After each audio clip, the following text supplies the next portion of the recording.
something else. Thank you guys. I appreciate you all. Hey everybody, Marcus C. Williams here, and you guys are tuned into The Divide with Marcus C. Williams here in your ear, having the conversations with you that you need to hear. We are on WRFZ 106.3 Rochester Free Radio. And if you're listening to us online, please hit the like, hit the share, hit the subscribe, and put some hearts up or some thumbs up, drop some comments, and become part of the conversation. Even if you just want to say hi, put a hand in a wave, or say hey, drop a comment below. Everything helps it get out to get seen by more people. And if you're on the radio, make sure that you tell your friends and everybody else, even your enemies and the people up the street. Tune in Mondays, 2:30 to 4 p.m. to The Divide with Marcus C. Williams. Now, we are the #1 conservative talk show in New York. Let's make it the world, okay? Thank you guys for tuning in. I really love you guys, and I appreciate being able to have the time here to talk to you about the important issues that are going on. I don't know if you just saw what happened, but they just released a whole bunch of new documents involving the Epstein information, and I don't know whether you want to call them files or whatever, but it was a whole bunch of information released from the Epstein, I guess you'd say, court hearings and documents that they collected and stuff like that. And it's very interesting, some of the things that they found. They found a number of different artists and musicians, and different people have been involved with sending emails back and forth to Jeffrey Epstein and all types of stuff. But I think the most important thing that came out of all of that is, you guys, we found out that Pizzagate was real. Remember Pizzagate, where they had it a couple of years ago, and they were talking about that people were using pizza as a code word for ordering children and stuff like that for sexual exploitation? Yeah. We found out that that is a real thing. And I'd like an investigation into Jennifer Aniston's pizza parties, because that has me make other concepts that I have to guess and stuff on. But we found out that Pizzagate was real the whole time. When they told us that, oh, no, that's not real. That's not real. That's not happening. This isn't happening. This isn't going on. But it was real the whole time. I mean, I guess you could chalk up another win for the conspiracy theorists. You know, I mean, I guess it's not even conspiracy theorists at this point. It's conspiracy truthers, right? I mean, all of these conspiracies come true. Like, what is going on? And we have to ask, we've seen so much information come out about so many people that were involved, and even apparently, and I haven't delved too much into this portion, but apparently Mondani's mother, maybe? Like, what is going on? Mondani's mother had stuff going on with Epstein? Is this like, and if you guys aren't familiar with Mondani, that's the guy who's now the head in charge of the, I guess you'd say, he's the mayor of New York City. Really, he's a socialist piece of excrement, but we're not going to dive too deep into him. But his mother has had dealings with Epstein, and they were all buddy-buddy. And the question is what type of relationship did he have with them? And we know these are all wealthy and powerful people, very wealthy, very powerful. And nothing really ever happens to any of these people. It's kind of concerning.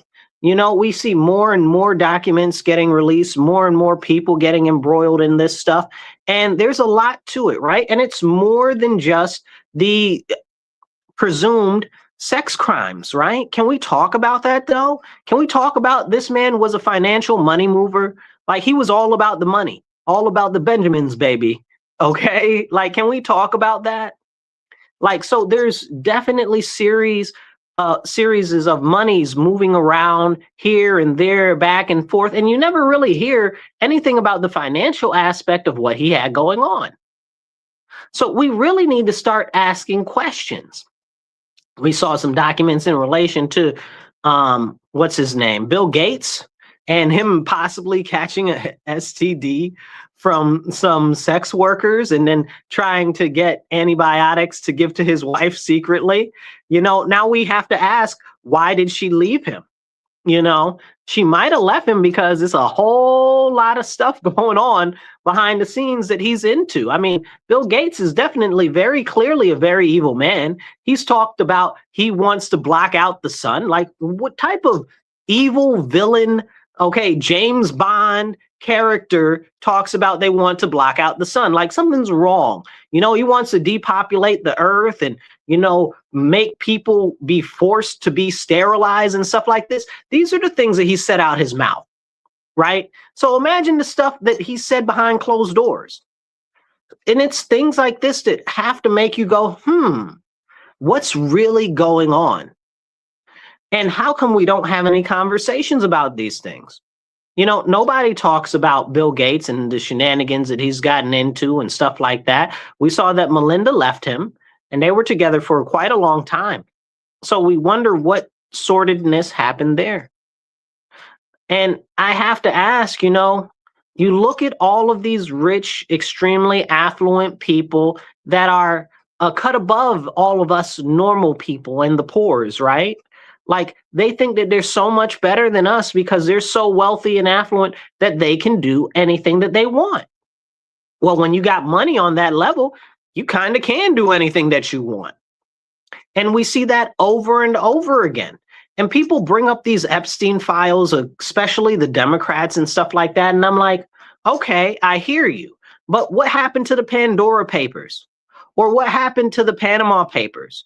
Now, these are extensive lists of financial dealings that the ultra wealthy had and how they hid all types of money offshore so that it wouldn't be taxed or so that they could hide it and pretend that they didn't have it or do secretive investments in it. And I'll take, for instance, the Panama Papers. Like everybody involved in the Panama Papers was murdered.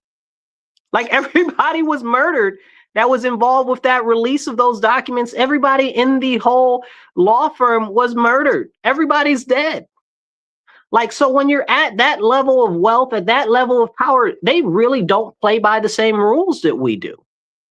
It's like how they say, a ticket is just a suggestion to obey the law if you've got the money to pay it.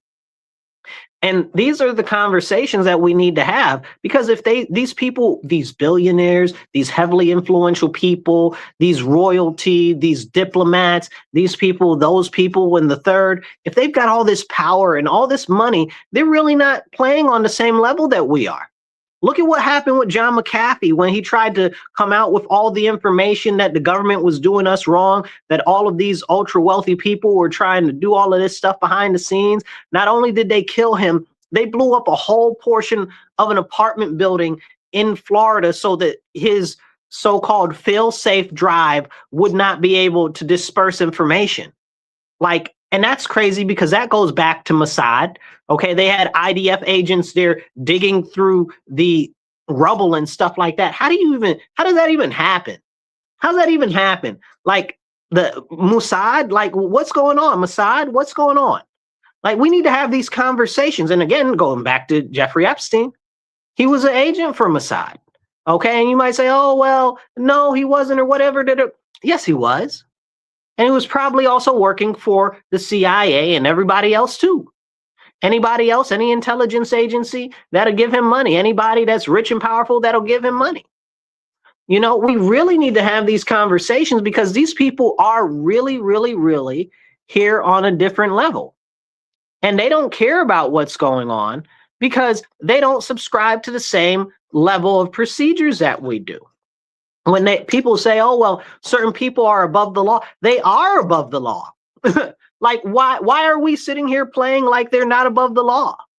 Their wealth, their power, their prestige, okay, it gives them all types of extra functionality to move within the, not just the economic system, not just the judicial system, but all other levels of influence as well. And it's something that is a tale as old as time. The rich and the powerful get away with all types of seedy and evil types of things. These new documents came out from the Epstein files, and we found out that there were calls of cannibalism, like eating human people. Like what is going on here? Now, if you are like me, you guys know that they've got a lot of this crazy stuff going on in the high realms of high society, the Bohemian Grove stuff and things like that, and the different secret societies and the different demonic and satanic rituals that they've got going on and stuff like that on the high levels. And we just kind of take it and like, oh yeah, they do that. Because what are we going to do? They're never going to go to jail. Nobody's going for them. I mean, let's be honest. Okay, people are so upset or want to pretend to be upset. And that's the real deal, right? They want to pretend to be upset about the Epstein files, right? Release all the Epstein files. And what? And what? What do you want? What do you want to happen if they release all the Epstein files? Who's going to jail? Nobody's going to jail. Like there's been tons of exposure on all different levels of things throughout the last couple of decades, and nobody's ever gone to prison. You know, Prince Andrew, what? He actually had a case against him from the Epstein stuff. And what happened to him? Oh, he was disinherited. Nobody really knows. Nothing really happened to him. He had to be the sacrificial lamb for the family because, you know, somebody's got to go down. This is the conversation that we have to have and we have to talk about. Why can't we talk about these things? Why isn't it okay to talk about what goes on behind the scenes with the ultra wealthy, right? Like they try to silence you, they'll try to get rid of you, or they'll deprioritize you, or they'll make it so you're shadow banned or whatever when you talk about things, or they'll just try to tell people, oh, well, they're crazy or whatever. But it's come out that there was cannibalism going on. But it's come out that the human child trafficking with Pizzagate was real. What is going on? When do we get a chance to talk about these things? And why aren't more people just like outraged? Like it's beyond me. Hit the like button, hit the subscribe button, share this out there, and drop a comment. We'll try to pop some of your comments up as we go, but a lot of comments come in, so we can't always pop them up. So drop them as you go. Every comment helps, even if it's just a wave and a hi, how you doing? Or I like the show. Thank you for tuning in. All right. So as we continue this conversation about the wealthy and powerful never having any real repercussions, we have to ask ourselves, who are the people that are protecting the rich and powerful? And why are they protecting them? Well, I mean, look at Hillary Clinton, right? She's been known to have people murdered, right? They nickname her Killary. And it's just widely accepted that everybody around her that might have information on her dies. Like, how is that just widely accepted? How is that something that we're just like, okay, you know? And, you know, Trump ran for the presidency the first time. He's like, we're going to lock her up. Then he got into office and he was like, oh, well, we can't lock her up because she's the wife of a former president and it wouldn't look good. So what do the people care about that? We don't care. We want these people to go to prison. A lot of these people are very, very, very bad people. Very bad people doing very evil things. And it's so sad because a lot of what's happening, it goes untalked about. It goes unspoken about, right? Like not just untalked about. It goes unspoken. Like that's the type of stuff that you whisper in the corridors and stuff like that, in the hallways and stuff like that. And when it gets out to the public, people are like, oh no, that could never happen. Like them having babies off the grid with no certificates of birth and no social security numbers or anything like that, and using them for human sacrifices or for sex slavery. Can we talk about that? Now we know it's going on. There's been multiple stings and raids and things that have gone into this type of stuff, and we don't even talk about that publicly. But we know that they're having babies outside of the bounds of what we would consider the traditional record system, and they're using them for child sacrifice and for sex slavery. Like what is going on?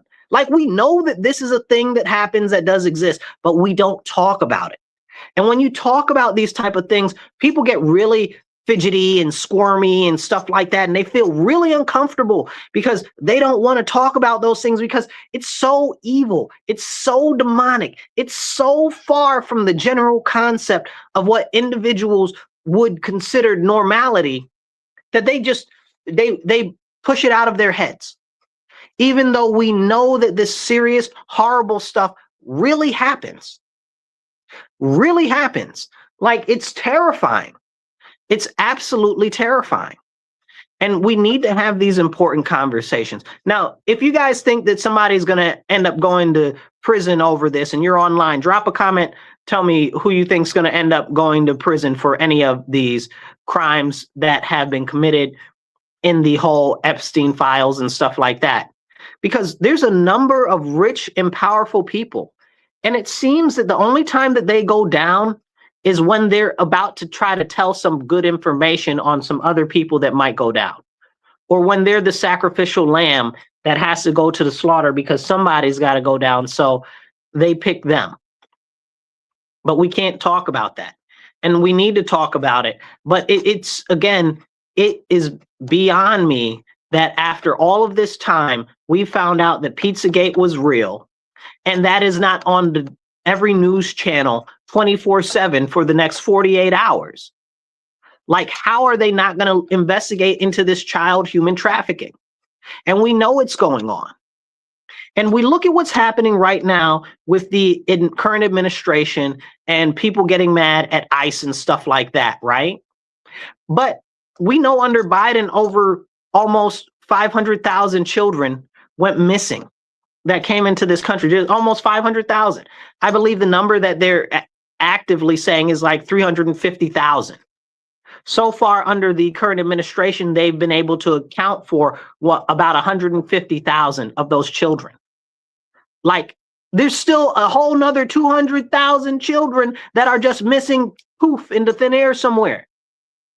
Like, this human trafficking thing is real. It's real. And we just can't have a conversation about it. Like, why? Like, why is nothing being done about it? Like, go, when you get a chance, go look into how many Black girls are abducted in DC every year. Thousands. Thousands upon thousands of Black girls go missing in Washington, DC every year. It's crazy, just the sheer volume and numbers. So in Trump's first administration, he put together a task force to actually go after the people and investigate what was going on with all of the missing Native American women in Alaska. So, and on reservations and stuff like that. So he did that. That was a really awesome thing to do. You know, like, our people are just going missing and nobody's talking about it. I bring it back to where I am here. Like, our city has such a huge human trafficking issue. Like, we have prostitution is rampant. We can't talk about that. We've got a lot of drugged up prostitutes, right? Like, that's its whole own problem, right? Outside of prostitution, drugged up prostitutes is even more crazy. Like, what are they doing to these women and men, in some cases, young men? Like, it's crazy. But we can't have those conversations. And nobody does any investigations into this stuff. Where are all of these people coming from? Like, it's crazy. And they just fall through the cracks. We have such a large rate of missing children. It's like every other day we have missing youth. Gone, poof, in my area. It's kind of concerning, but nobody talks about it. Can we talk about it? We definitely should talk about it, but it's not being mentioned at all.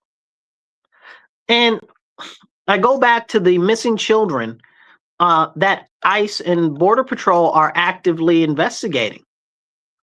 We really, really need to look at this for what it is. We have a lot of people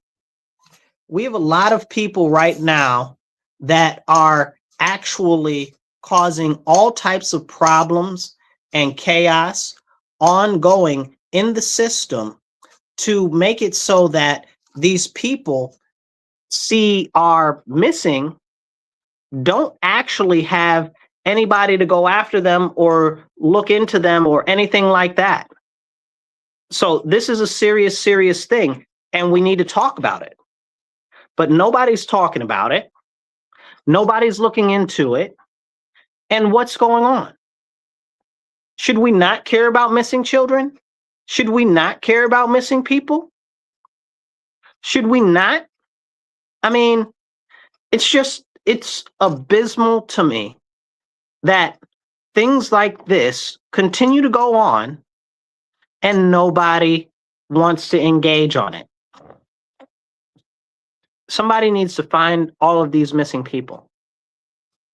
We need a serious investigation into that. I don't even honestly know if we have the resources.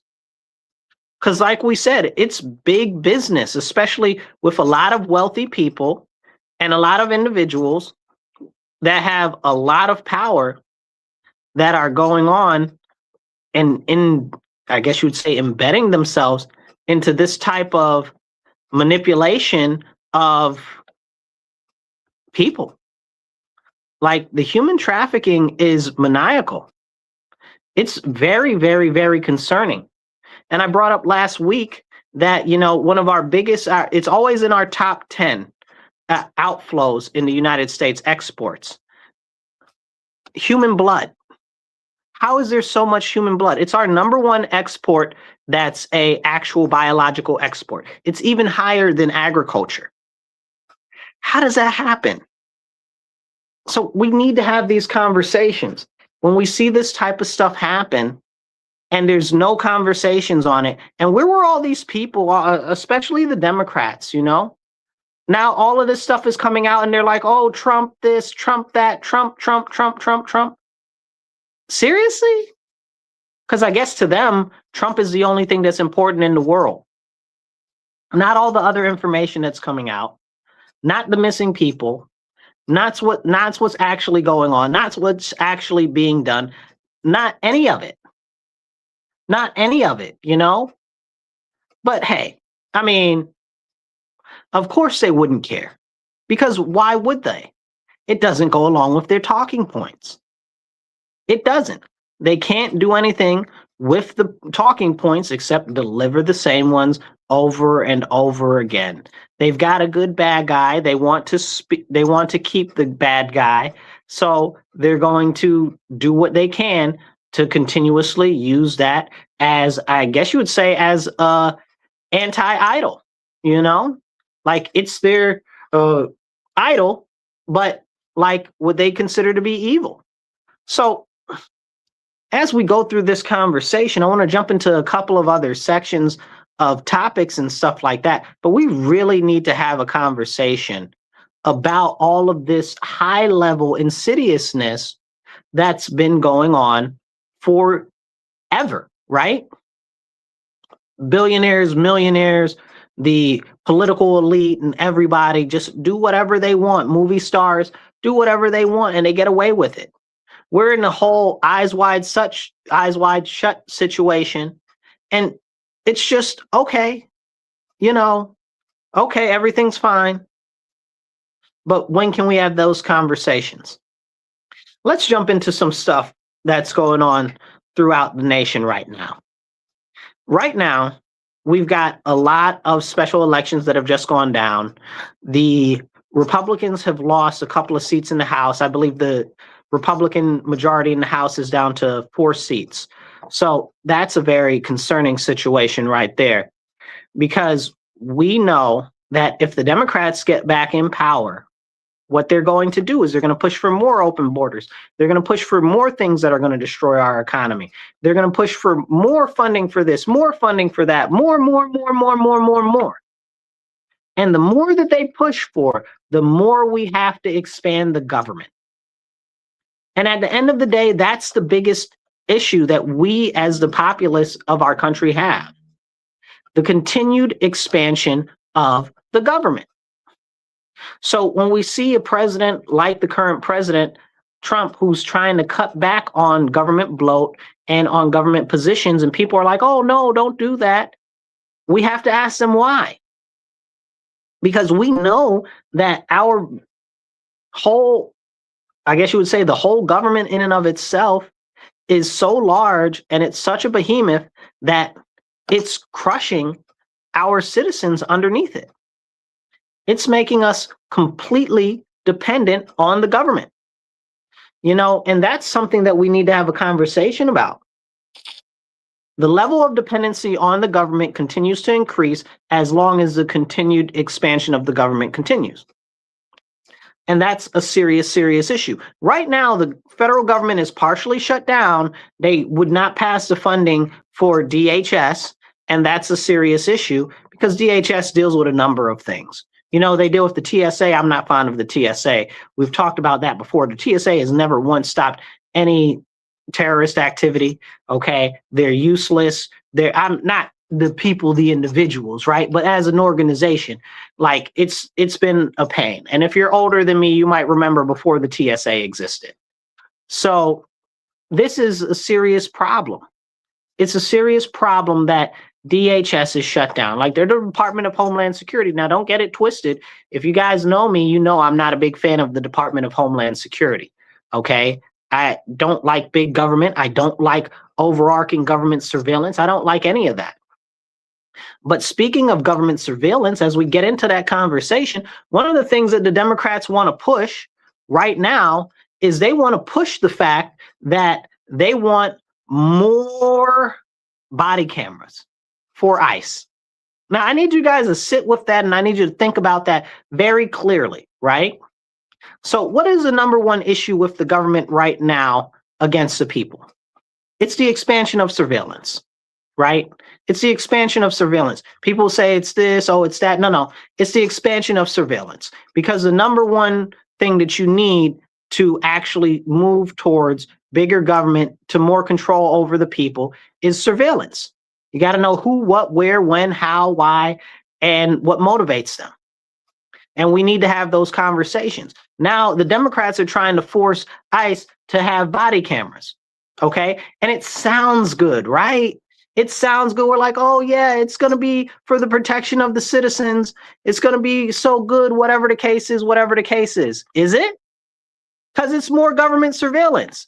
Now you're going to have them be recording all the time, all the cars and the plates and the license plates and the people's faces and their gaits and how they walk and all of this and all of that. So you're saying that you don't want them to have this, and you're trying to have a condition of anonymity. You're trying to leave your cell phones at home and cover your face and wear ridiculous outfits so that they don't know it's you. But at the same time, you're asking them to have more surveillance technology and body cameras on. Who's stupid? It's like, it's ridiculous because you're asking for exactly what you're saying that you don't want. The same way they're out here in the streets acting a fool, getting in the face of ICE, giving ICE problems, okay, giving Border Patrol problems. And then they're like, oh, well, Border Patrol is being mean to us. Get out of their face. Hello? You understand what I'm saying? Like, stop poking the bear. Like, how is that complicated? Like, you're like, oh, well, I don't like they're going after and hurting people and stuff like that. Y'all causing a whole riot outside of where they're operating. Y'all are trying to impede their operations. And then you wonder why people are getting engaged at that level? Come on, stop playing. Why would you create a situation like that? Then when the events transpire that anybody could have predicted would transpire, now you feel in some type of way. And what does all of this cause? You're out here being all riotous and misbehaving and doing all of this and all of that. What's that going to cause? The expansion of the federal policing body. Duh. Like, are you serious? Why? Because they're going to need more federal level police because they got to deal with your cuckoo crazy behinds. And then you look at people like Tim Walz or what's his name? Governor Newsom. Okay, or Governor Whitmire, whatever the case. You look at all these people, they're like, oh, we don't want our police to stop the people from interfering with ICE. We just want them to go after the ICE people and not be impeded. Are you stupid? Like, you need to ask, are these people trying to create more federal law enforcement? You need to ask yourself that. These people, you might not think that they're the brightest, but they're not idiots. These people are not idiots. Tim Walz is not an idiot. Okay, that mayor, ridiculous mayor of Minneapolis, Jerry or whatever his face is, he's not an idiot. Newsom, as much as he's a piece of garbage, he is not an idiot. Gretchen Whitmire, she is not an idiot. These people are intelligent. So if you see the fact that they're allowing all of this destabilization, you have to ask, what is really in play? What is the end game for them? Because I'm going to tell you right now, anybody could predict if you keep giving federal law enforcement problems like that and they can't execute on their job, they're going to have to send out more federal law enforcement. So as these people know that that's what's going to be the end result, why are they allowing that situation to get to that level out of hand? Why are they not having the police prevent that from happening? Why are they not having the police allow the pickup of the illegal aliens that are in the jails or in the prison system? Right? Like, you got to think. You know, I had a math teacher once, her name was Miss Diudo. She said, listen and then listen. Because this is what you have to do with these people. You got to listen and then you got to listen again, right? Like, really hear what they're saying. Like, they're not stupid. We just take that they're terrible people to also just be like, oh, well, they're incompetent. No, they're terrible people and they're highly competent. Okay, they might be corrupt, they might be evil, they might even be vile, but they are not stupid at all. So clearly what is happening is exactly what they want to happen, because anybody can predict that if you allow people to run amok, it's going to cause more problems. You know, it's like, who's stupid? You got to think about what's going on. You know, somebody says that they keep making those jails full of prisoners that are privately owned fuller and fuller, and they make money off of that and stuff like that. You know, that's partially the thing, because they do get money. The state does give out money, and I'm sure that they have a lot of contractors and stuff like that that are actually giving them some kickbacks on the outside and stuff like that. But it's more than just that. They want this destabilization. You heard Tim Walz the other day talking about, oh, you remember when you were little, you read that book about Anne Frank? Well, we're seeing it happen right here. You're an idiot. Okay. Oh, wait, but you're not an idiot. You're not stupid, right? So he's not stupid. So he's playing dumb, or rather he's playing you for a fool. Okay, because they figure if they can sensationalize this, they can use it to their own benefit. And again, that is what these rich and powerful people are about, using any issue, any problem to their own benefit and to the disadvantageous nature of the populace. And this is what we need to talk about, because this is something that is happening over and over and over again. You think these Democrats want body cameras for what? For the safety of the people? Who's stupid? Why do you think they're putting all these cameras in our neighborhoods and stuff like that? If you look at almost every Democrat-run area, right, where they put in police accountability boards, where they put in all of this surveillance and stuff, they don't lock up criminals. They don't lock up criminals. So they're using all of this scanning, this biometric stuff. They don't lock up criminals. So if they don't lock up criminals and the Democrat areas are where they're pushing all of this stuff at, why do they need all of these cameras and all of this surveillance? Because clearly it's not for the criminals. You can say, oh, well, they're using it because it's for safety and public. It's not. It's not. And if you believe that, you're missing everything. You're missing everything.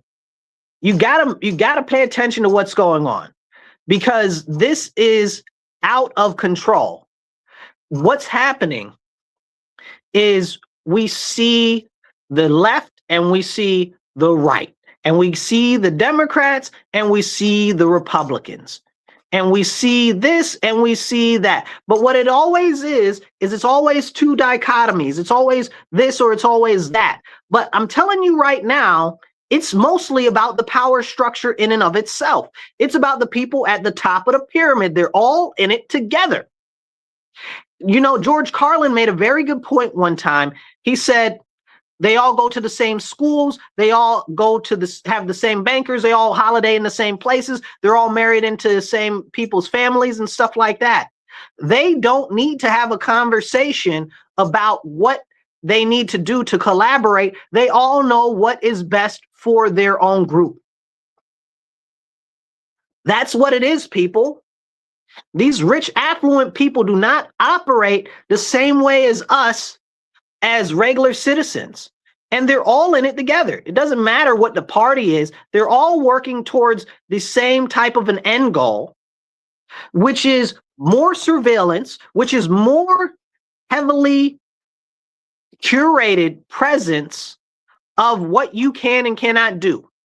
Okay, we see it in the banking industries. We see it through all of these programs where they call it, what do they call it? Traffic calming or traffic easing. And they say that it's for the purpose of limiting accidents and not getting people hit by cars and so. It's nonsense. It's nonsense. It's a play on limiting your freedom of mobility. There's so much more going on than what we see on a daily basis, because you got to kind of put everything together. You got to put everything together, bit by bit, piece by piece, because none of these things, what do they say? We don't operate in a vacuum. That's one of the most crucial and most important things that can ever be said. We do not operate in a vacuum. None of this stuff is happening in a vacuum, you know? And we need to have these serious conversations. Now, speaking of a vacuum, let's talk about the Caribbean. Let's talk about Venezuela. Let's talk about Central America. Let's talk about Cuba. Okay? Let's talk about these things.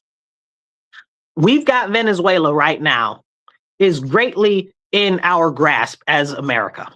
Okay? You may have heard President Trump get on the TV and say, we control Venezuela. Well, we do. And well, I'm happy as an American citizen. Also not so happy because I don't feel that we get the biggest benefit from it, but also we're out there eating China's food. So I'm happy about that, because anything against China is good for us as Americans, because they want to destroy us completely.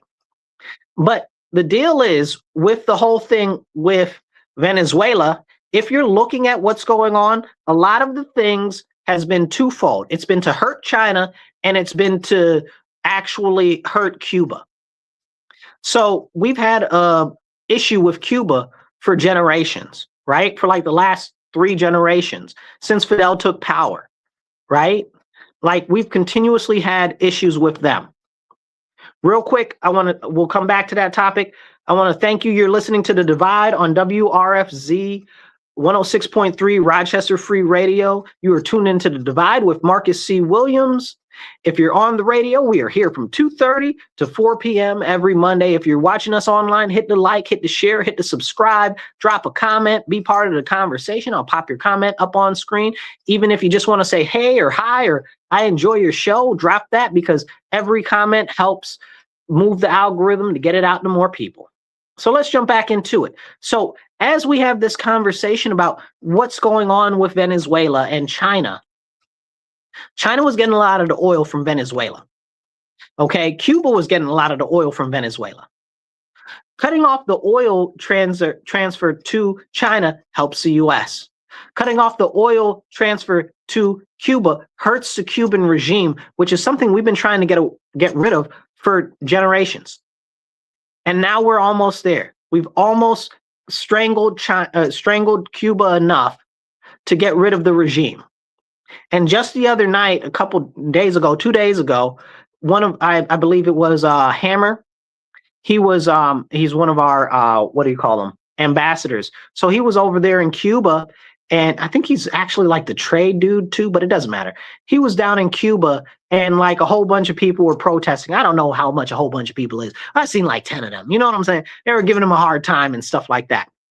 So I can't verify the veracity of the video, but I'm sure, you know, but that video in and of itself said, hey, man, we're about to make a move on Cuba. We really are.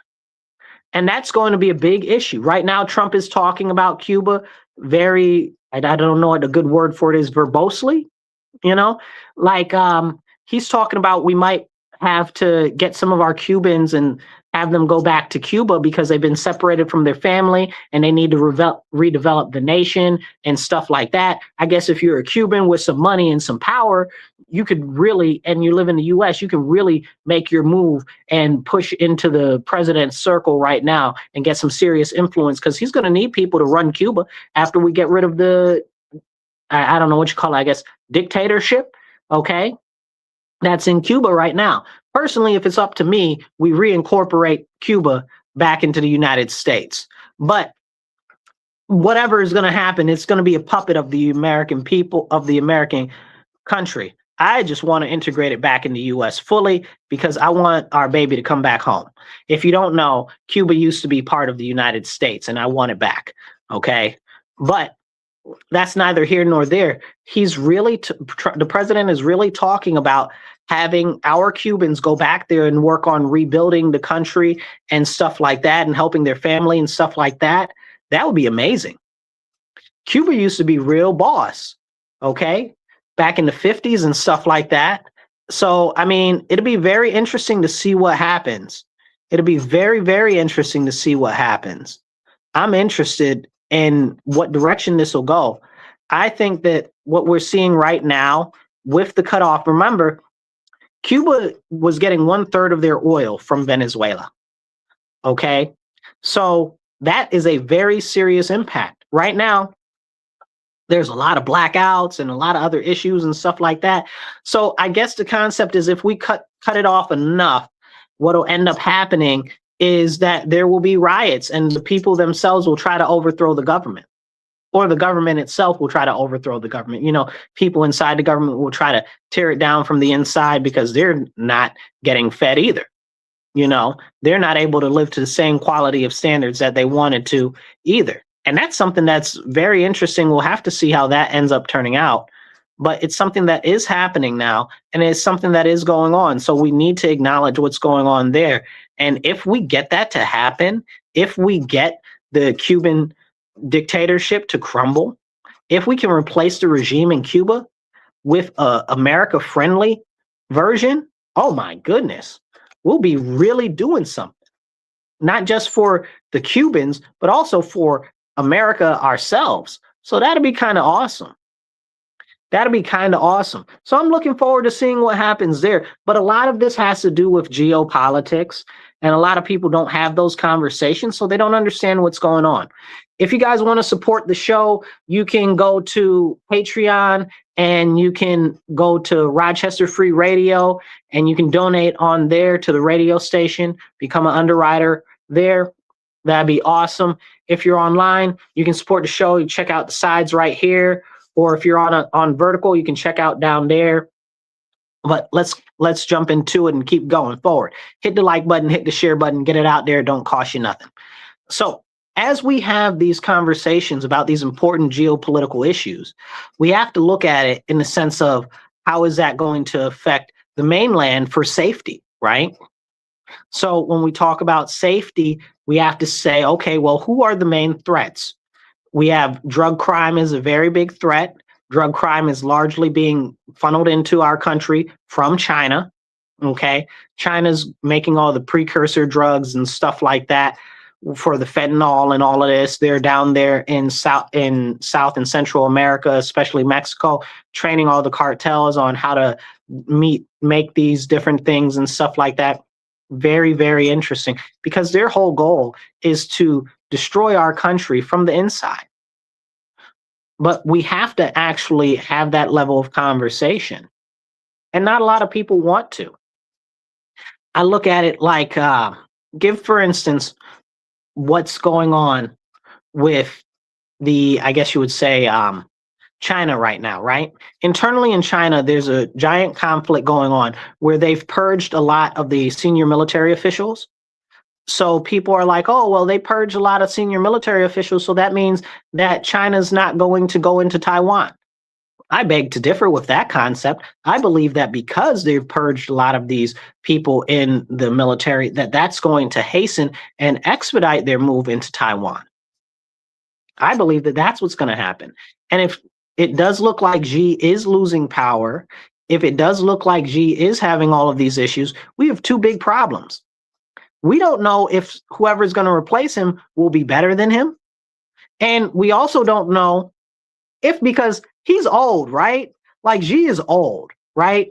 And they say that he's not in good health. I don't know how true that is, but he's old and he's crotchety. So he's old and he's crotchety. How do we know he might not pull off some real serious high level, you about to catch some hands as I go down type of situation with some serious ballistic weapons and stuff like that? Can we have that conversation? No. And I'm concerned because I got to be honest. I don't know what will happen with this whole military issue, because I don't think that he's how can I say it? With Xi in power still and him trying to cling to power so he doesn't lose his life and his livelihood, I think that he is in a position where he has to take very volatile reactions. So he has to look big. He has to look Bogetti. He has to look like that. Otherwise, he will be removed from power faster than you can say lickety split. And somebody like that is dangerous because he's almost out of options. There are so many people that want Xi to fall. Who knows what he'll do? I mean, he's been measured, he's been calculated, he's been cunning, but that doesn't mean anything when you're under that level of pressure. Anything can happen. Who knows? And we need to be prepared for the possibility of that happening in the United States. So we have to make sure that we're paying attention to China and what's going on. I appreciate you. Somebody said they're sending love. Who's that? I'll pop that up there. Who's that? Nicholas. I appreciate you, Nicholas. Thank you. You guys drop some comments, even if it's just hey, hi, all of that. That all helps. Thank you, guys. So as we have these important conversations, China is one of the key dynamic players in the global marketplace. They have a major manufacturing capacity that essentially they produce like almost 25%, greater than 25% in certain instances and industries of the just general manufacturing of goods. And we need to have that conversation. Like, that's a lot of power. We just had an issue with the World Trade Commission, okay, or the World Trade Organization rather, where they filed in favor of China, where they're saying that some of the US's subsidies are harmful to China. Leave it for China. China is not the US. I don't care if our subsidies are harmful to China. Good. Do you know how China manipulates their currency? Do you know how China funnels all this money into all of these different industries that they have? That's why the industries are so big now. I'm honestly glad that the US is finally doing something to start taking the food off of their plate, because it's crushing us. It's crushing us. And nobody wants to have that conversation, because what's happened is in our stateside, they've made it so that we're so distracted by our day-to-day travails that we can't even focus on anything long-term. We see all of these industries that are coming back to the United States, and that's fantastic. Now, the question is, how do we train the people to get them into these jobs that are coming back? Or will all the jobs be taken by machines?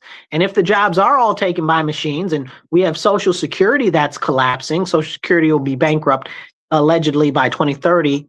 Okay, so that's right around the corner. That's another 4 years. That's terrifying.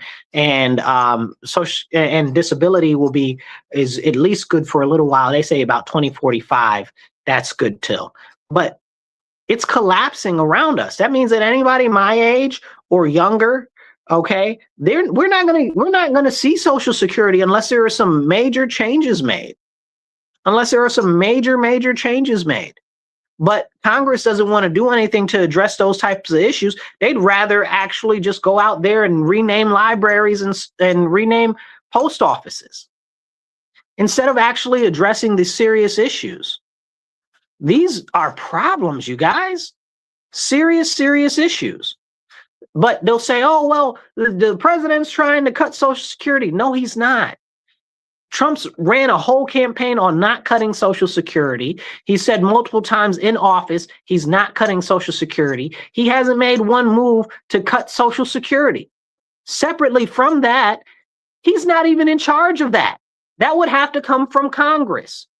Hello? You think Congress, who needs to get reelected every 2 years, is going to pass a bill to cut Social Security? Who's stupid? Now, the concern is, though, we have people that have this whole concept that, oh, if we kick the can down the road long enough to another session of Congress, it won't be our problem. That's how we got here. They say, oh, we blame it on the boomers or stuff like that because they've just continued to kick the can down the road, and it's all now landing in the laps of millennials and Gen Z. Well, it is. It's true. It's very true.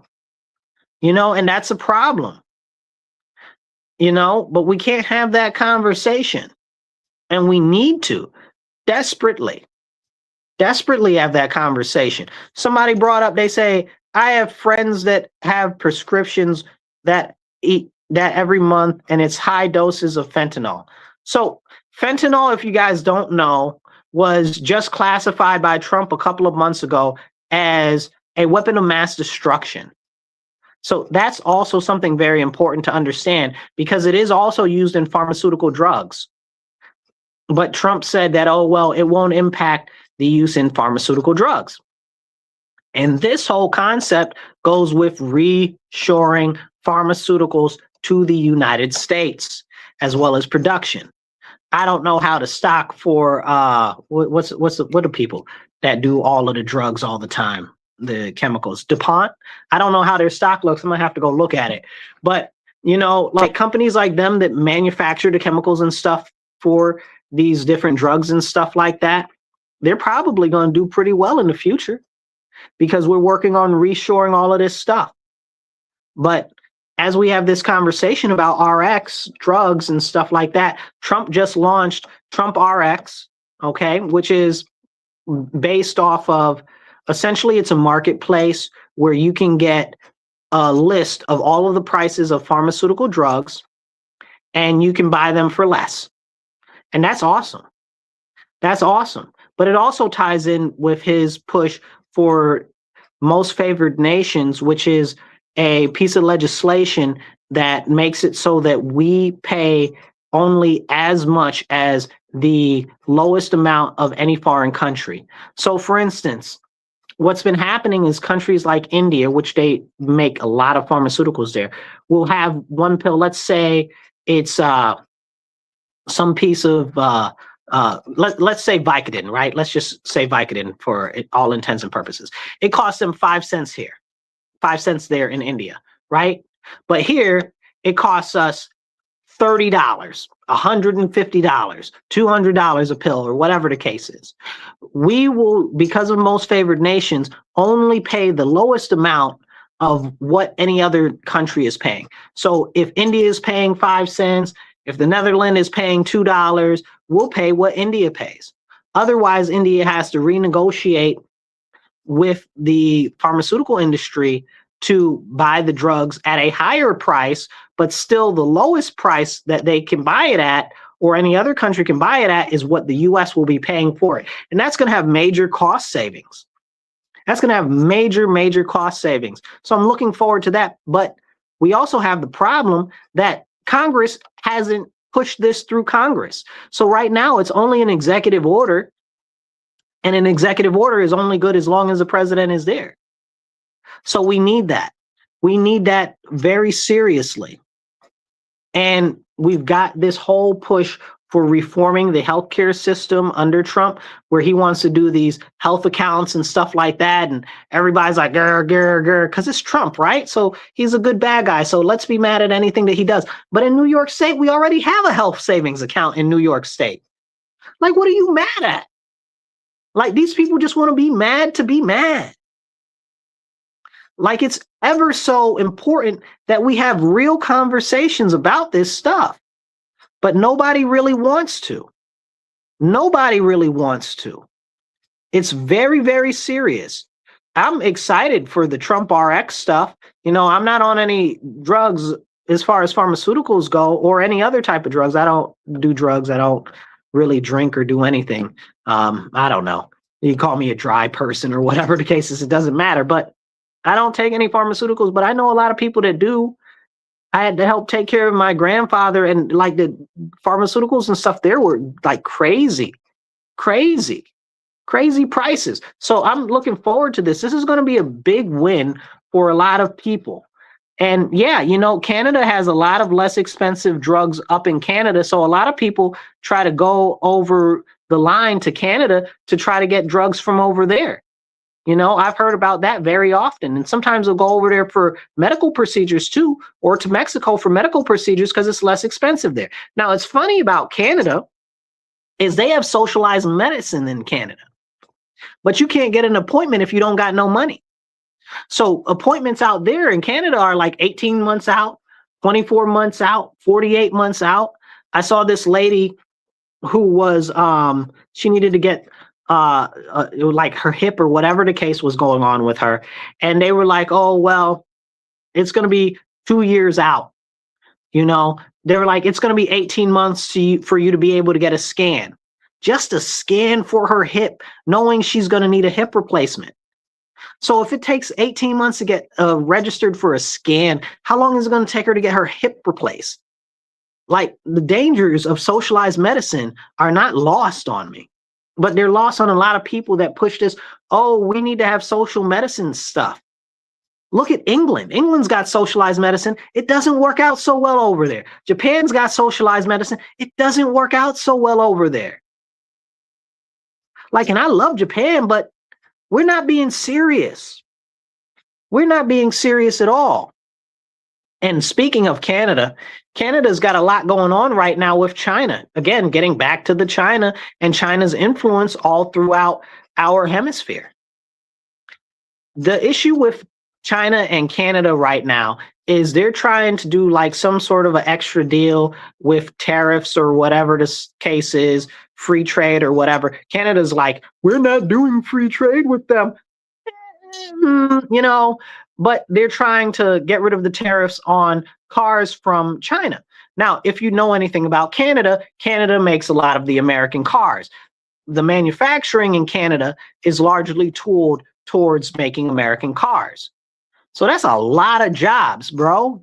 That is a lot of jobs that are going to be sacrificed, that are going to be cause problems if they push more with this stuff with China. Because if everybody works in the car industry is helping make American cars, and now you're doing all of this stuff with China, we know that when China tries to move in any type of thing for their manufacturing or for their brands, only Chinese run it. Only the Chinese run it. Look at what happened to Jamaica. Look at what's going on in Nicaragua. Look at what happened in Panama. Like, we can see right here in our backyard what has happened. Look at what's going on in Mexico, because even Mexico is having serious problems with Chinese production of Chinese goods now, and them over flooding their markets and stuff like that, and them taking all types of jobs and industry and stuff like that. But we don't have that large a level of conversation on this, again, because it's something that we don't talk about. And if people don't talk about these issues, people don't see how they affect everything else that's going on. If China gets their grubby little paws into Canada anymore, it's going to be a serious national security threat for the United States of America. We know China is already openly at war with us, okay, through what they call fifth generation warfare. Go look that up. Okay, it's by any means necessary. That's why they're pumping us full of fentanyl in our country. That's why they're pumping us full of all types of poisonous goods. And I was talking the other day in our last episode about the biolabs that were found in California back in 2023 that were Chinese biolabs producing all types of poison. I guess you don't call them poison. You call them viruses and bacteria that are deadly or that would be put into our whole country. Like, they just found another one in Las Vegas that was tied to that one. This just happened the other day. Look it up. It just happened. So they found another biolab run by China, run by the same people. Now, this doesn't even go into the fact that we've caught multiple people in the last couple of months trying to bring in all types of bugs or what do you call those? Invasive species and stuff like that to destroy our crops and stuff like that, causing pestilences and things like this. This is what China is doing. China is really about that destroy us from the inside type of life. A lot of these protests and stuff like that are being funded and pushed by China. Like, you got to get with it. You really, really, really do. You know, somebody said Walmart also has a list of free medication, and so does Publix. That's good. I don't know how that works out. I can't verify that, but that's what somebody's saying. This is what we have going on. And China is against everything in America. They really are. And we need to wake up. We need to wake up, and we need to talk about how what's going on geopolitically impacts us right here at home. You look at it, you say, okay, what's happening here? Well, what else is going on, right? Right now, and I want to get back to the surveillance piece of this, we've got the Democrats pushing more and more surveillance. More and more surveillance. And I'm not saying that Republicans are not pushing more and more surveillance, but I am saying that largely where you see the expansion of surveillance on any sort of very serious level, you see it in Democrat areas. So when we see them push this stuff for ICE to have more body cameras and stuff like that, you need to start asking questions. You need to start asking questions like, how is that data going to be used? What is the surveillance once it's there? It's not going away. Once we start up these things don't go away. There's nothing so permanent as a temporary government program. You know, once it's started, it doesn't stop. And all of this that is being done, all of these pushes for, I guess you would say, disturbances, pushes for riots and stuff like that, pushes for civil disobedience, all of it leads back to the expansion of the government. So when people say, oh, well, I'm against fascism, I'm against this, I'm against that, are you really? Because the same people that tell me that they're against fascism want to expand the government. And that's what fascism is about. They want the government to control industry. That's fascism, people. You want them to control industry? That's called fascism. Like, what are you talking about? You're anti-fascist, but you want the government to do more things, and you want to expand government control over private businesses. What? That's fascism. But all of these definitions have been warped because at the end of the day, it serves to benefit the wealthy and powerful elite who are all working together against the American citizens. You know, we have to look at where our country is going and where our nation is going. And if we don't see and pay attention to what's happening with these pushes for all of these problems in our country, we're going to miss all of the opportunities that are out there at all. This is another big issue that I have with people that are always at Trump, okay? Especially in the Black community, the people that are against Trump so much. Why are you against him so much? You know, why? Well, somebody told you to be against him. That's why. Like, there are some legitimate things that I don't like about the current administration. And I don't know Trump as a person, as a human being. You know, I just know him. He's our president. He used to be a rich butthole. He got into the presidency and he continued to be a rich butthole. That's all I've ever known him to be. He is not disappointed at all. He's been exactly who I expected him to be. What do they say when somebody shows you who they are the first time? Believe them. He's been the same person the whole time. You know, so you have to ask these people, what are they mad at? And I guess you got to ask them, what are they mad at this week? Right? And that's the problem, because it's always something new. It's always something creative. And because they're always mad at him, let me be very clear, because these people are always mad at the president, it's limiting our ability to maximize the potential of the positive aspects of what is being done in this administration. There is a massive, complete reworking of the way the country is going to function in the future, because what we've done in the past isn't going to get us where we need to be in the future. They're reworking manufacturing. They're reworking the healthcare system. They're reworking the auto industry. They're reworking defense, okay, and military contracting. They're reworking all of these different industries, the steel industry, the nuclear power industry, the oil industry, coal. Like, they're reworking all of these things. HUD is out there reworking how HUD works. There are a lot of potential upswings that people can get involved in this administration if they would stop taking every chance and every verbiage that they can to poop on this man. Why, as a black man, what do I care about what's going on with Trump? What has he done that I'm supposed to be so mad at?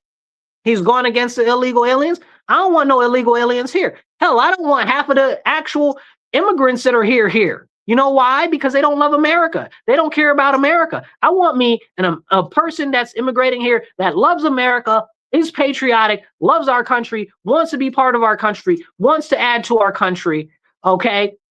But a lot of these people care more about their homeland than they care about the U.S., which is the country that's giving them the opportunity to be able to succeed. And that's crazy. And all of those people need to go. Okay, every last one of them. And you say, well, Marcus, that's kind of harsh. Let me be very clear. With the direction that we are going in our economy, we talked earlier about the complete crumbling of Social Security and other social services. What's happening? They've depleted social services for public assistance, housing, and all types of other stuff because of these illegal aliens and other foreigners. Because states like New York State is giving them all types of money, like the $3.4 billion that they put aside just for illegal aliens, not for migrants, not for refugees, just for illegal aliens in our state budget in the previous budget cycle.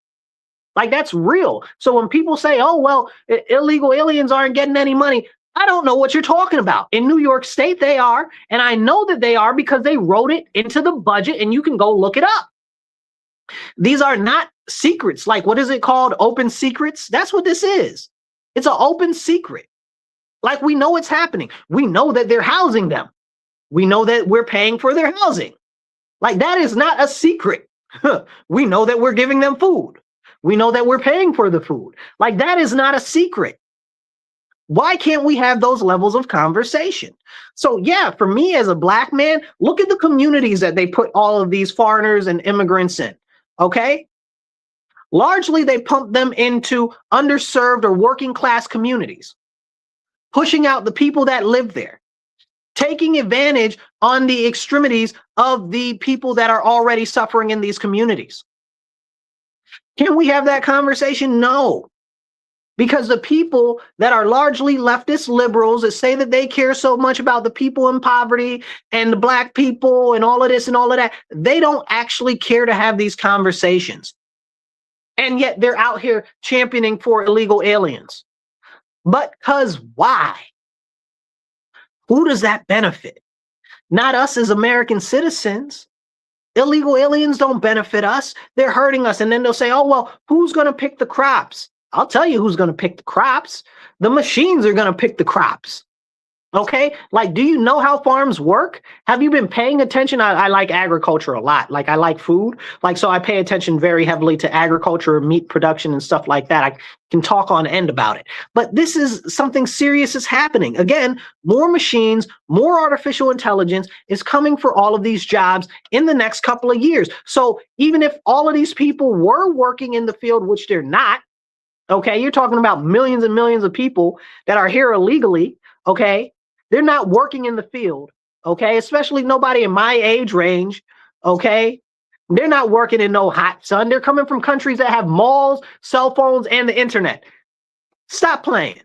And nobody, they're not doing that. They're definitely not about to go in any mining or anything like that either. So I don't care what you're talking about. However many jobs that we have for those industries, there are far more people here than would ever be able to do those jobs because there just aren't enough jobs in those industries. So who are they competing with?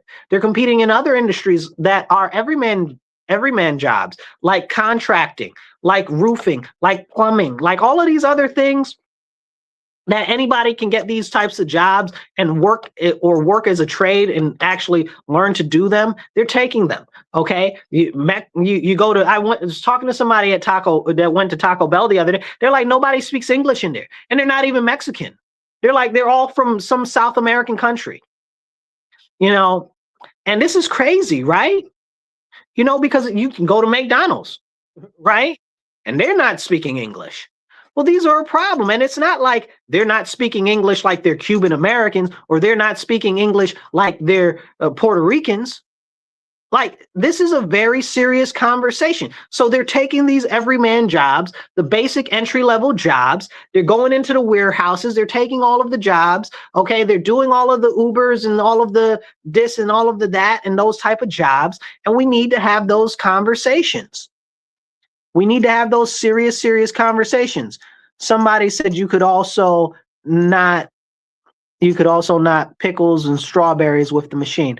Yeah, they're creating all of these machines to pick up all of this stuff. So it's very serious, and people need to talk about it because people don't pay attention to what's going on in the agricultural industry.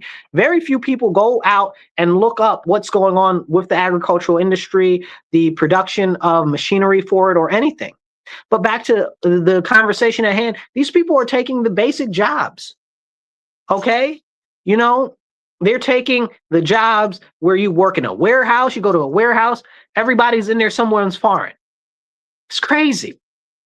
Okay, the jobs that anybody can get. Now, mind you, we're competing with them for the jobs that anybody can get right now. Right now. Where are the industries that are creating all of these other jobs? All of the other jobs are highly tooled industry jobs, highly tailored industry jobs and stuff like that. So what happens with them? Oh, well, the people don't have the skills. So now we have to go out to India or China or Sweden, wherever the people are that have these highly tailored skills, or in the case of, what was it, Hyundai to Korea, okay, and get these people and bring them in on visas, or in Hyundai's case, they were all illegal Koreans, okay? We have to bring them over here to do the jobs because we don't have the people to do the jobs that are skilled in those jobs. Again, we have a massive shift in our industry system, and it's very, very, very serious. Somebody said Americans don't want those jobs. See, it's not about want, right? It's about the amount of pay. And a lot of these people will go with less than what average Americans would take for a job. And that's a big part of the problem. Okay, a lot of these illegals especially are paid under the table or off books or in some weird pay scheme in which they wouldn't get what they would if they were American citizens. Plus, it automatically keeps the pay rates of those industries down artificially. Artificially. Okay, that is a serious problem. So when you say, oh, well, Americans don't want those jobs, that's not necessarily true. What it is they don't want those jobs at that level of pay. That's a big thing. So that's not the issue. And we need to have that conversation because nobody wants to have those conversations. Like people say, oh, well, Americans are lazy and stuff like that. You've got people out here right now that are putting in hundreds and hundreds of applications, and they might get 10 calls back. How does that even work? How does that even work? Like, I know people with professional degrees, right? Like serious degrees, and they put in 50, 60 applications. No one's hiring, right? They've got the job, but they're not hiring anybody, or at least they're not hiring them. But these are good, decent, solid people that could get the job. So what's going on with that? Well, now, because there are so many people chasing so few jobs, a lot of people are counted out. And then people get dissatisfied and they get demoralized. So they just bail out of the economy completely and out of the workforce completely, because you get 50 non-responses from different jobs and putting in application submissions. How much more can you do? How much more until you feel almost completely defeated? And that's another conversation that we need to have, is how that impacts our economy and why we have so many people that are underemployed. There's a lot of people that are very much so underemployed underneath their talent and skill pool. So we've got people with bachelor's degrees working as baristas at freaking Starbucks, and they're out there protesting, talking about they want to unionize because they want to get paid more to work at Starbucks. Well, if you got a bachelor's degree and you're working at Starbucks, something is wrong. And we as a country need to start to look at that and see, well, what is wrong? Because why is somebody with a bachelor's degree, or even in some cases, depending on where you are, a master's degree, working at Starbucks, working on the floor of Walmart, working on the floor of Home Depot?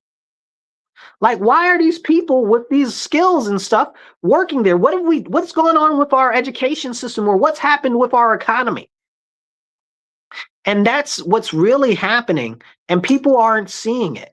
But that's been going on for some years. I know that they've said traditionally, and this is something that comes up often, that something like 87% of people with degrees never get a job in their field. Like, that's crazy. And I'm sure that it's much higher now. I'm sure. Somebody said, oh, yes, to pay minimum wage. Now, let's talk about minimum wage for a moment while we have the time. Minimum wage is not the problem. The problem is the value of the dollar and the spending power of the dollar. I should say the buying power of the dollar in this case, right? So if you look at the minimum wage and you look at how much things cost, think of housing as an example. Okay, think of food as an example. The wages that are being paid for a lot of these jobs, you can barely make a living off of. And that's serious, especially don't have a kid or two. You can barely make a living off of them. And that's a problem. So people are constantly like, well, what am I even doing in life? And then they see all of these foreigners and illegal aliens getting all this free ride and all of this money. Like in New York State, where I live, if you're an illegal alien, you get free college.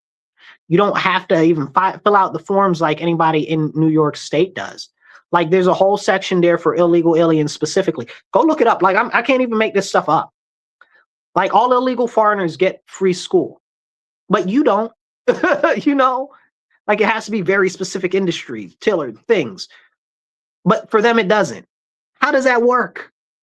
They've got, you look at Maine, they had this extra special program for illegal aliens. Again, when I'm saying illegal aliens, I am not talking about immigrants that have gone through the proper channels.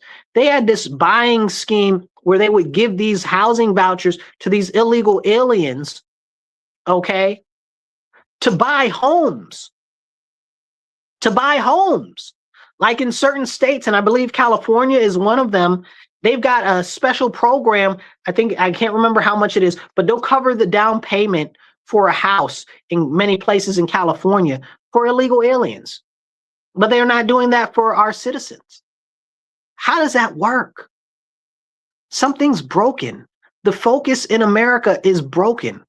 We're not focusing on our citizens. We're not focusing on our people. And that's why I get very, very, very irritated by a lot of our elected officials, especially people like Chuck Schumer, who's my senator, okay, for my state. And he's out here talking about, oh, well, over here and over. I don't care about over there, Chucky. I care about New York State. I live in New York State. I don't live in Minnesota. If Minnesota were to burn down tomorrow, I would barely notice. You know, the smoke is all that I would notice, you know? Like, and that's not a shot at Minnesota. I'm just saying I don't live there. My representatives should not be representing a whole nother state. My state senators, like Jeremy Cooney, for instance, okay, talking about, oh, Minnesota, this, Minnesota.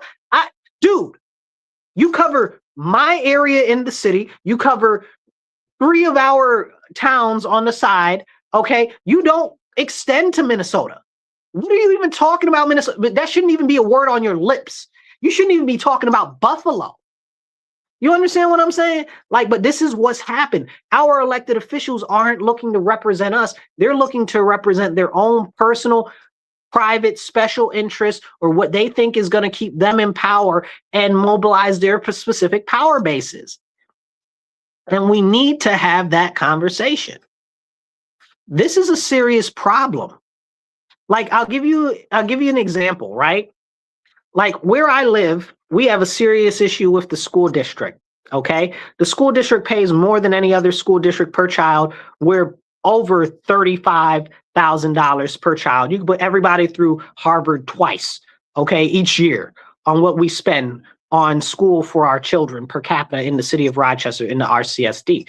But we have the second worst rating in the nation as far as productivity and as far as the ability to pass test scores. We have the lowest test scores in all of New York State, but also almost in all the country. So this is a very serious issue. But now that's even been exacerbated because now we've got all of these foreigners here in our schools, some illegal, some here on TPS, some here on different ways. But all of this, they don't speak English. So now we might have one classroom, we got 6 different languages. That's not going to work.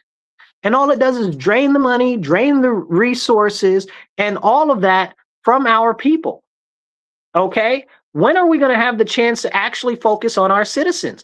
Who's out there looking out for our citizens? If not our elected officials, then who?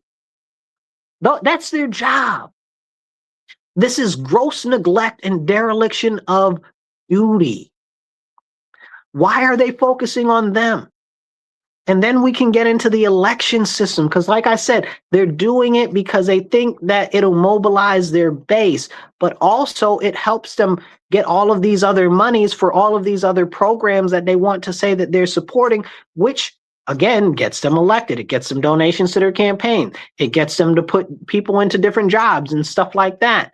Okay. But in the meantime, because of the need for funding for those additional programs and stuff like that, it means the taxes have to go up. That means the taxes have to go up, people. So there are all of these knock-on effects that we don't even have a chance to have a conversation about. And it's crazy. It's crazy. So we need to look at it like this. Okay, well, let's see what's happening with the current election system. We've lost so many people in New York State. Somebody told me earlier, I don't know if this is accurate or not. We lost like 400,000 people last year from New York State that just left. That's crazy. I do know that we have the largest outflow of any state in New York, in the nation, in New York State. So it's a possibility. That's almost 500,000 people. But they're bringing these illegal aliens here more and more and more. And there's the question with the green light law, which is a law that allows illegal aliens, not migrants, not foreigners, okay, that allows illegal aliens to get driver's licenses. Now, when you put in for a driver's license, you can easily register to vote, or somebody can easily register you to vote, okay, by mistake or intentionally so. Now, the question is that happening? I don't know. I couldn't tell you for sure, but I know that the likelihood of it happening is more likely when all you have to do is check a little box when you put the information into a computer. Okay. I know it's more likely to happen that way. And we have to ask ourselves, well, how many illegal aliens are actually on the voter registry? We'll never know. You know why? Because New York State won't give the voting registry information to the federal government. Well, if New York State participates in federal elections, how come you're saying that the federal government can't have the voting records? Not the voting records, but the voting, the voter information. Why would you say that? We're getting ready to come up on the time where every year we do petitioning to get signatures to get people on the ballot. Now, I know for a fact, because I go out almost every year for almost the past 5-10 years, okay, to help people get signatures or get signatures for myself or whatever the case is. But every year there are dead people on those lists, not like a little dead. I'm talking about people from the late 1800s on the list. Okay, I'm talking people fought in World War I type old, fought, not alive, like fought, like craziness. Like this stuff is so serious. I had one lady one year, a couple years ago, okay, in my area. I went to her house and I was collecting signatures, and I asked for one person, and she was like, "Oh, that's my great grandfather. You know, he died after the Civil War." Now, apparently, the family had lived in the house for I don't know how long, but generations. The houses, a lot of where I live, a lot of the houses are still like 1800s and stuff like that. So I don't know how long the family had lived there, but the generations very clearly. And she showed me a picture of him too. Like I'm like this is crazy. Like this is crazy. So I'm like, this type of stuff is what is going on here. So I know for a fact that there are people that are no longer living on the voter rolls. I know people that are illegal aliens that have registered, been registered, not necessarily themselves, been registered to vote and not even know it. So how did that happen? So if the state doesn't want to hand over the records for election integrity, then how can they be looked at? I know the Board of Elections refuses to look at them on the state level. They refuse to clean up the voter registry. So how do we know who's on there? How do we know what's going on there? And why won't you produce them? It's the same thing like the monies for the the child care facilities in New York State that's subsidized by the government. The federal government subsidizes the child care facilities in New York State for many different programs, and the government asks for the records of all of those child care facilities. Well, why wouldn't New York State give them to them? You have to ask yourself that. We know New York State collects them. Well, why wouldn't they give them to them? See, these are the conversations we need to have, because clearly, if you look at this just very openly with a keen mind, you can see that something is very, very wrong there. Something is very, very wrong there.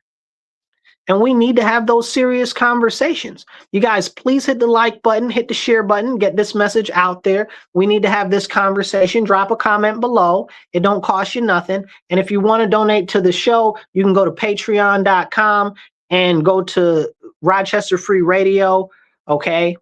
Or if you're online, you can check out either side to how to support the show there, or down below if you're on vertical, okay? So as we have these important conversations about what's going on in our country with all of these irregularities, we have to start asking who's benefiting from us not looking into it. I'll catch you guys later. Thank you for tuning into The Divide with Marcus C. Williams. I appreciate you guys. I'll see you next week. If you're online, hit the subscribe button, hit the like button, share it out. It don't cost you nothing. And if you're on the radio, make sure you tell your friends, your enemies, and everybody else. Tune into The Divide with Marcus C. Williams, Mondays 2:30 to 4 p.m. Thank you guys very much. Y'all be blessed and be well.